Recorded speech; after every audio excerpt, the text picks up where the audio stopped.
आप सभी का स्वागत है सोनेरेखा प्राइवेट आईटीआई के यूट्यूब चैनल में। वर्तमान समय में कोरोना पैंडेमिक की इस स्थिति को देख के देश के सभी शिक्षण संस्थान बंद हैं। हमारा प्रयास है आप घर में रहकर ऑनलाइन के माध्यम से पढ़ाई करें, इसी में आपका और हमारा भलाई है। देश में जब तक लॉकडाउन नहीं खुल जाता तब तक हम और आप ऑनलाइन के माध्यम से क्लास को आगे बढ़ाएंगे। आज के इस क्लास में हम लोग इलेक्ट्रिकल पावर जनरेशन चैप्टर से मुख्यतः 15 महत्वपूर्ण एमसीक्यू क्वेश्चन को पढ़ेंगे जो आपके आगामी एग्जाम के लिए बहुत ही महत्वपूर्ण होगा। तो चलिए देर न करते हुए आज के इस क्लास को हम लोग शुरू करते हैं। आज का हमारा पहला प्रश्न है, निम्न में से किस प्रकार के ईंधन में विस्फोट होने का संभावना नहीं होता है। आपसे पूछा गया, यहाँ पे 3 प्रकार का ईंधन का जिक्र किया गया और पूछा है किस प्रकार के ईंधन में विस्फोट होने की संभावना ना के बराबर होता है। आप इस बात को ध्यान रखिए, अभी तक हमारे वैज्ञानिक के द्वारा जो भी ईंधन के प्रकार का खोज हुआ है उसे 3 भागों में विभाजित किया गया, सॉलिड, लिक्विड और गैस। सॉलिड फ्यूल के अंतर्गत लकड़ी, कोयला आता है। लिक्विड फ्यूल के अंतर्गत पेट्रोल, डीजल, मिट्टी का तेल, अल्कोहल इत्यादि आता है। इसी प्रकार से गैसेस फ्यूल के अंतर्गत एलपीजी, सीएनजी, हाइड्रोजन, बायोगैस आता है। अगर इन तीनों फ्यूल का हम लोग कैलोरीफिक मान का बात करें तो सबसे ज़्यादा कैलोरीफिक मान गैसेस फ्यूल का होता है। इससे थोड़ा सा कम कैलोरीफिक मान लिक्विड फ्यूल का होता है और सबसे कम कैलोरीफिक वैल्यू सॉलिड फ्यूल का होता है। तो इस प्रकार से आज हम लोग पहला क्वेश्चन पे बात करते हैं, किस प्रकार के फ्यूल में विस्फोट होने की संभावना नहीं होता है। ऑप्शन ए ठोस ईंधन, ऑप्शन बी द्रवीय ईंधन, ऑप्शन सी गैसीय ईंधन और ऑप्शन डी ये सभी। आप जानते हैं जैसे लकड़ी, कोयला, एक तरफ हम लोग ले लें पेट्रोल, डीजल और एक तरफ ले लें हम लोग सीएनजी या हाइड्रोजन।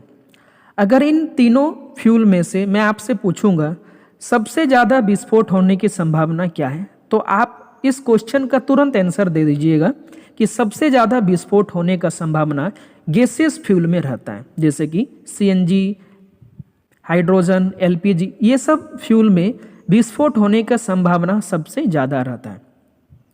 इसी का उल्टा अगर मैं कहूं कि किस फ्यूल में विस्फोट होने की संभावना ना के बराबर होता है, तो आप कहिएगा लकड़ी, कोयला। तो इसी प्रकार से आज का हमारा पहला क्वेश्चन का बिल्कुल सही जवाब होगा ऑप्शन ए, ठोसीय ईंधन में विस्फोट होने की संभावना ना के बराबर होता है। बढ़ते हम लोग दूसरे क्वेश्चन की तरफ। दूसरा क्वेश्चन है, निम्न में से कौन सा गैसीय ईंधन का गुण नहीं है। आपको यहाँ पे गैसीय ईंधन का गुण क्या नहीं है ये पहचानना पड़ेगा। ऑप्शन ए बोला है सुगम परिवहन, मतलब आसानी से हम लोग इसको एक जगह से दूसरे जगह परिवहन कर सकते हैं। ऑप्शन बी उच्च कैलोरीफिक मान, ऑप्शन सी निम्न ज्वलनशील और ऑप्शन डी ये सभी। तो इस प्रश्न का सही जवाब होगा ऑप्शन सी निम्न ज्वलनशील। ये बिल्कुल गलत है। गैसीय ईंधन का गुण सुगम परिवहन ये बिल्कुल होगा, उच्च कैलोरीफिक मान ये भी होगा, बट निम्न ज्वलनशील नहीं होगा। इसके अपोजिट होता है, जो गैसीय ईंधन होता है इसका ज्वलनशील बहुत ज़्यादा होता है। तो इस प्रकार से ऑप्शन 2 का सी सही जवाब होगा, ऑप्शन 2 सी निम्न ज्वलनशील। बढ़ते हम लोग तीसरे क्वेश्चन की तरफ। तीसरा क्वेश्चन है, निम्न में से कौन सा पारंपरिक ऊर्जा स्रोत है। अब थोड़ा सा मैं आपको बता देता हूँ पारंपरिक ऊर्जा स्रोत और अपारंपरिक ऊर्जा स्रोत क्या है। पारंपरिक ऊर्जा स्रोत को कॉन्वेंशनल रिसोर्स कहा जाता है, मतलब जो कभी ना कभी खत्म जरूर होगा, जैसे कि लकड़ी, कोयला, पेट्रोल, इसका एक सीमित है। एक समय बाद ऐसा हो जाएगा कि इस देश में लकड़ी, कोयला, पेट्रोल मिलना मुश्किल हो जाता है। इसी तरह जो नॉन कॉन्वेंशनल रिसोर्स है, जैसे कि सूर्य से जो हम लोग इलेक्ट्रिसिटी बनाते हैं, पवन, बायोगैस, ये एक नॉन कॉन्वेंशनल एनर्जी रिसोर्स के अंतर्गत आता है। ये कभी भी खत्म नहीं होगा। जब तक पृथ्वी जिंदा है तब तक हम लोग नॉन कॉन्वेंशनल रिसोर्स एनर्जी ले सकते हैं। तो इस प्रश्न का सही जवाब होगा ऑप्शन डी। पारंपरिक ऊर्जा स्रोत है कोयला, पेट्रोल, प्राकृतिक गैस, ये सभी। ऑप्शन बढ़ते हम लोग क्वेश्चन 4 नंबर की तरफ। 4 नंबर क्वेश्चन है, भारत में विद्युत की कुल स्थापित क्षमता क्या? मतलब हम लोग भारत में कितने मेगावाट तक इलेक्ट्रिसिटी को जनरेट कर सकते हैं, ये आज का हमारा चौथा प्रश्न है। तो इस प्रश्न का सही जवाब है 12,000 मेगावाट। ये बिल्कुल सही जवाब है इस प्रश्न का, 12,000 मेगावाट, मतलब ऑप्शन ए। बढ़ते हम लोग नेक्स्ट क्वेश्चन की तरफ। क्वेश्चन है, इस ईंधन को जलाने के लिए विशेष प्रकार के बर्नरों की आवश्यकता होती है। आपको यहाँ पे 3 प्रकार के ईंधन बताया गया और आपको बताना है किस प्रकार के ईंधन को जलाने के लिए विशेष प्रकार के बर्नर की आवश्यकता होता है। ऑप्शन ए ठोस ईंधन, ऑप्शन बी द्रव ईंधन और ऑप्शन सी गैस ईंधन। तो इस प्रश्न का सही जवाब होगा ऑप्शन बी, लिक्विड ईंधन। अगर आपको लिक्विड ईंधन को जलाना है तो इसके लिए आपको बर्नर की आवश्यकता होगा।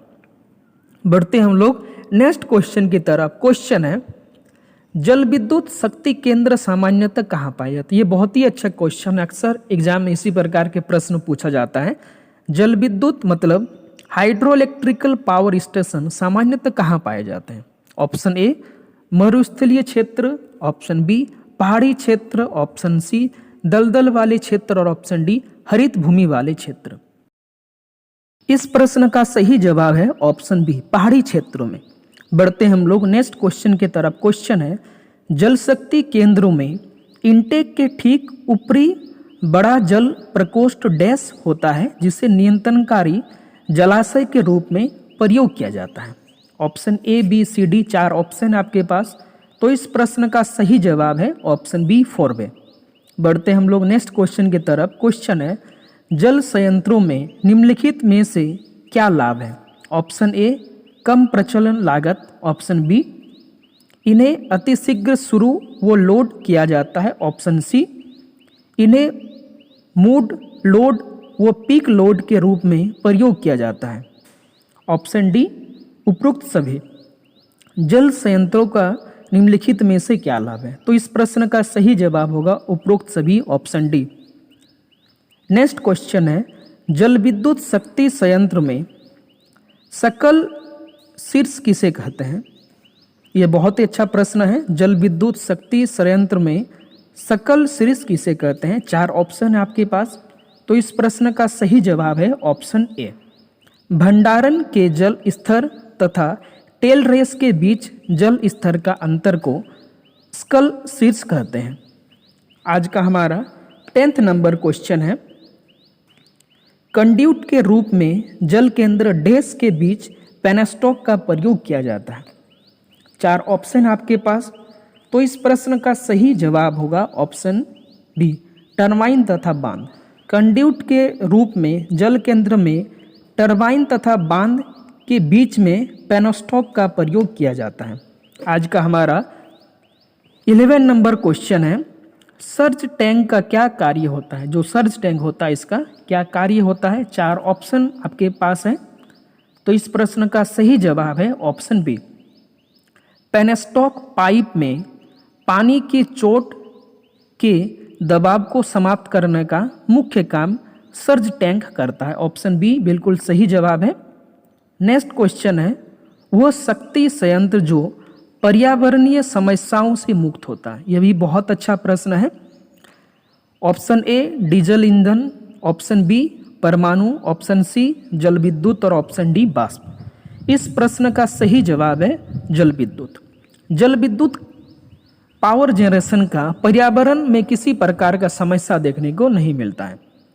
आज का हमारा 13 नंबर क्वेश्चन है, बांध के पीछे जमा जल क्या कहलाता है? जो बांध होते हैं उसके पीछे जो जमा इकट्ठा हुआ जल को क्या कहते हैं टेक्निकल टर्म में? तो इस प्रश्न का सही जवाब है हेडरेस। बांध के पीछे जमा जल को हेडरेस कहा जाता है, ऑप्शन बी बिल्कुल सही जवाब है। बढ़ते हम लोग नेक्स्ट क्वेश्चन की तरफ। क्वेश्चन है, टरबाइन की गति नियंत्रण की जाती है, किसके द्वारा टरबाइन के स्पीड को नियंत्रण किया जा सकता है? 4 ऑप्शन आपके पास है। ऑप्शन ए वाल्व हाउस द्वारा, ऑप्शन बी प्रत्यावर्तक द्वारा, ऑप्शन सी गवर्नर द्वारा और ऑप्शन डी पावर हाउस द्वारा। टरबाइन की गति को मुख्यतः नियंत्रण गवर्नर द्वारा किया जाता है। इस प्रश्न का सही जवाब है ऑप्शन सी। ये आज का हमारा आखिरी क्वेश्चन है, 15 क्वेश्चन। ड्राफ्ट ट्यूब के द्वारा निम्नलिखित में से कौन सा कार्य किया जाता है? जो ड्राफ्ट ट्यूब होता है इसके द्वारा किस कार्य को अंजाम दिया जाता है? 4 ऑप्शन है आपके पास, इन्हीं चारों में से कोई एक सही जवाब है। तो इस प्रश्न का सही जवाब है ऑप्शन ए, टरबाइन से निकले जल को टेल रेस में विसर्जित किया जाता है। ड्राफ्ट ट्यूब का जो मुख्य काम है, टरबाइन से निकले जल को टेल रेस में विसर्जित किया जाता है। इस प्रश्न का सही जवाब है ऑप्शन ए।